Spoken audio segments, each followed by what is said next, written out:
because of how this match has gone on and the fact that this story has been going on for, I don't know, like about a month now. People really believe that after Raw and how things ended, and then of course the shot to the family and all of that, even Cody came out after Raw went off air and like put over Gable. Do you think Gable is going to be the one to dethrone Gunther at some point? Because as of Friday, he's the longest reigning champion.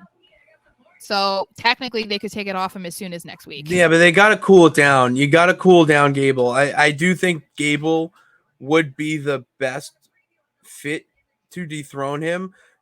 But if you want to legitimize this reign, you have to have him go for at least a couple more months and have Gable, because this would be their like second.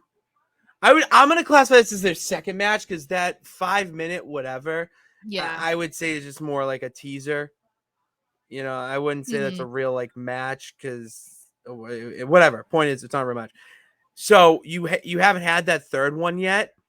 There's no reason to do the third right away.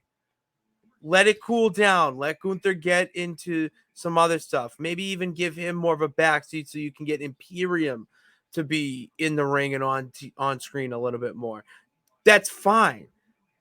It's what are you going to do? Maybe Survivor Series he drops it, okay, to Gable. I just don't see it lasting till Mania. I'm not sure. I think out of all of the people that he's faced and since becoming Intercontinental Champion, this is only the second time where I thought that he might drop it, because I thought maybe against Sheamus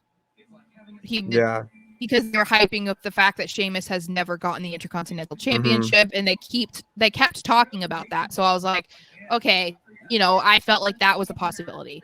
I think Gable could dethrone him, but it's hard to say, because I think if I was forced to choose right now, then yeah, I'm going to pick Gable. But ask me, if he's still champion in 3 months, I don't know what I would be saying at that point. I don't know if I would say, oh, Gable makes the most sense, because things change so much that it's like, I don't know, maybe he'll have a really good story with whoever his next opponent is.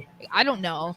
I think Gable could be a great story to be the one to dethrone him. I just would want Gunther to have a path to something bigger. Like, he would need to be on the cusp of becoming the World Heavyweight Champion before dropping the title, because if he just drops the title and there's no plans for him, or he's not even like feuding with main event guys at that point, then I'm not into it, because you can't have him be this long reigning champion, be awarded the title of being the longest reigning champion in WWE history, and then have him doing nothing virtually afterwards, because he is continuing to go up and up and up. You can't then like stall him and plateau him. Yeah. You know what I mean? So I don't know that it'll go to Mania. I would love for it to go to Mania. And then, if you're a Gable person, then you might want to see that happen, because if he was going to be dethroned, maybe Gable could do it at Mania. There's no bigger place for that to happen. But it is a lot of time between now and then. So, I do not know. But